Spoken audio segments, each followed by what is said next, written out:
मेरठ से पानीपत, दिल्ली सोहना नूह Firozpur Jhirka Alwar railway track और यमुनानगर से चंडीगढ़ वाया सढौरा नारायणगढ़ तथा हिसार से सिरसा वाया अग्रोहा धाम फतेहाबाद रेलवे परियोजनाएं शामिल हैं जो नई डलेंगी और इसके लिए 15,875 करोड़ रुपया वो आवंटित किया गया है।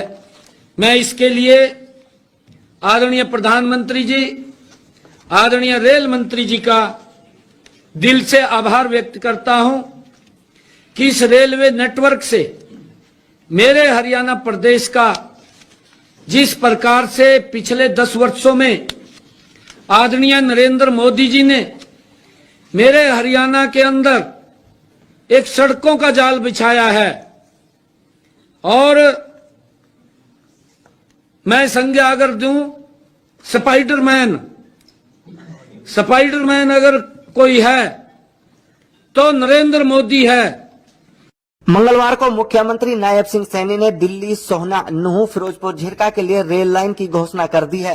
उन्होंने कहा कि जल्द ही अलवर होते हुए हरियाणा के कई जिलों को रेल की सौगात मिलेगी। देश अब 5 ट्रिलियन इकोनॉमी की तरफ तेजी से बढ़ रहा है, लेकिन राष्ट्रीय राजधानी दिल्ली से महज 70 किलोमीटर की दूरी पर हरियाणा राज्य के विकसित जिले गुरुग्राम से सटा हुआ नूह जिला आज भी रेल नेटवर्क को तरस रहा है। जिले की सीमाओं के चारों तरफ अलवर, पलवल, गुरुग्राम और रेवाड़ी में रेल सेवाएं संचालित हैं। यहाँ तक कि गुरुग्राम में तो मेट्रो रेल रैपिड मेट्रो तक दौड़ रही है, लेकिन हरियाणा के इस सबसे पिछड़े जिले के 80-90% लोगों ने अभी तक हकीकत में रेल नहीं देखी। आजादी के तकरीबन 8 दशक बाद भी यहाँ के लोगों के लिए रेल एक सपना बनी हुई है। मालगाड़ी के लिए पटरी तो आई, लेकिन रेल नहीं। रेल तो दूर, यहाँ बसों की भी पर्याप्त सुविधा यात्रियों को नहीं मिल पा रही है। शाम ढलते ही बस सेवा पूरी तरह बंद हो जाती है। देश के दूर दराज बड़े शहरों में जाने के लिए परिवहन के बेहतर संसाधन नहीं है। चुनाव के समय तो रेल की बात बड़ी मजबूती से राजनीतिक दल उठाते हैं, लेकिन बाद में इसे भूल जाते हैं। दशकों के लंबे इंतजार के बाद डेडिकेटेड रेलवे फ्रेट कॉरिडोर मालवाहक रेलगाड़ी की पटरी तो नूह जिले के नूह इस देश का 267वां बैकवर्ड राज्य है, जिला रहा है। 267वां जिला है, बैकवर्ड है। आज हमारे लोगों को पास में सोर्स ऑफ इनकम की जो कमियां हैं, उसकी एक वजह है कि हम दिल्ली से मात्र 30-40 किलोमीटर की दूरी पर होने के बावजूद भी हम रेल जैसी सुविधा से वंचित हैं। रेल अगर हमारे पास है तो हमारा एक आम आदमी अपनी रोजमर्रा की जिंदगी में उसके पास 2 पैसे की इनकम अच्छी हो सकती है। यहाँ से दूध है, सब्जी है और दूसरी ऐसी चीजें हैं जो हम बजाय यहाँ की मार्केट में बेचने की बजाय दिल्ली की मार्केट में बेचेंगे। अब 2 पैसे ज्यादा कमाएंगे, लोगों के बच्चों को जो पढ़ने की सुविधाएं और बढ़ेंगी, लोगों को एक अच्छे सपने मिलेंगे, अच्छी रोजगार मिलेंगे। तो रेल हमारे लिए एक जरूरत है और इतनी नजदीक होने के बावजूद भी अगर हमें यहाँ से वंचित रखा गया तो मैं समझता हूँ कहीं ना कहीं ये सरकार की नाकामी है। हमारे इलाके की पिछड़ापन को देखते हुए कभी भी हमारे जो लीडर साहिबान हैं उन्होंने इसकी तरफ तवज्जो ही नहीं दिया। एक आम आदमी की हैसियत से बाहर का मामला है।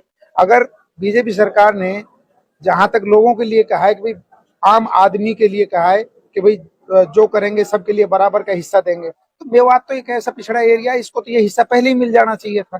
पिछली सरकार भी बीजेपी रही है, उससे पहले भी बीजेपी रही है, अभी बीजेपी गवर्नमेंट है, तो कम से कम मेवात को इतनी 30 किलोमीटर की दूरी पे मेवात के लोगों को अगर ये सुविधा नहीं है तो मैं समझता हूँ कि ये कहीं ना कहीं नाकामी रही है गवर्नमेंट। मेवात के अंदर जो रेल की मांग है वो काफी पुरानी है और बहुत समय से रेल की मांग को लेकर मेवात के कई धरना प्रदर्शन भी कर चुके हैं, लेकिन आज तक सरकार ने कोई मेवात के लिए किसी रेल का बजट अभी तक पास नहीं किया है, क्योंकि मेवात के अंदर यातायात की काफी कमी है। काफी दिक्कतों का सामना भी करना पड़ता है।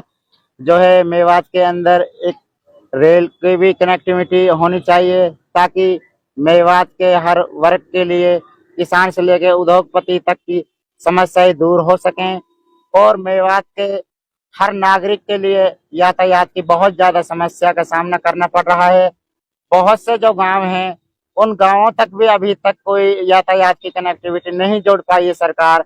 जो बहुत से गांवों से लेकर आज तक बहुत से बच्चे हैं जो किसी भी शिक्षा से वंचित रह जाते हैं और वो शिक्षा ग्रहण नहीं कर पाते और वो अपने मजदूर के मजदूर ही रह जाते हैं। मेवात के अंदर राव इंद्रजीत जी आए और उन्होंने भी मेवात के अंदर आकर अपने जनसभा में इलेक्शन के दौरान उन्होंने भी वादे किए थे कि मेवात के अंदर जिस दिन मैं संसद बनकर चंडीगढ़ पहुंचूंगा और मेवात के लिए रेल की घंटी बजाऊंगा, ये मेरा वादा है। तो अभी तक कोई रेल की घंटी, कोई सीटी वगैरह ऐसा कुछ नहीं सुनाई दिया हमारे कानों तक। तो मेवात की जो आवाम है वो रेल की उम्मीद लगाकर सरकार से बैठी हुई है। सीटी तो मेवात के अंदर से अलवी साहब आपने सुनी होगी, रेल फ्रेट कॉरिडोर की बज रही है। मेवात में रोजगार मेव से ताउलू का क्षेत्र मेवात का आता है और रेवाड़ी धारूहेड़ा भिवाड़ी से घुस रही है रेल और बाकायदा सीटी बज रही है। मेव भी देख रहे हैं, मेवनिया भी देख रही है, मेवात की 36 बिरादरी देख रही है। और फिर पाई रेल में बैठने की बात, तो रेल लाइन ऐसी जुड़ रही है रेवाड़ी से नहीं, सोनीपत से जो मेन रेलवे लाइन है जम्मू कश्मीर तक जाती है, उसको कलकत्ता की रेलवे लाइन से गुड़गांव की बॉम्बे लाइन से जोड़ते हुए रोजगा में होकर पलवल से जोड़ा जा रहा है। जो मेन 3 रेल लाइन है कि उधर से बैठो कलकत्ता चले जाओ, कलकत्ता से बैठो जम्मू कश्मीर चले जाओ। जम्मू कश्मीर उम्मीदवार हैं और हम सब, मैं भी एक कार्यकर्ता के रूप में आज भारतीय जनता पार्टी का आज इस चुनाव को हम लड़ रहे हैं। तो अब कोई उम्मीदवार तो दूर, कोई उस दंगल को देखने आने को भी तैयार नहीं है गुड़गांव लोकसभा के। तो ये हालात है। आज भारतीय जनता पार्टी के सभी कार्यकर्ताओं को इस बात की मुबारकबाद है और मैं आदरणीय मोदी जी का, आदरणीय मनोहर लाल जी का, आदरणीय सैनी साहब का और आदरणीय राव इंद्रजीत सिंह का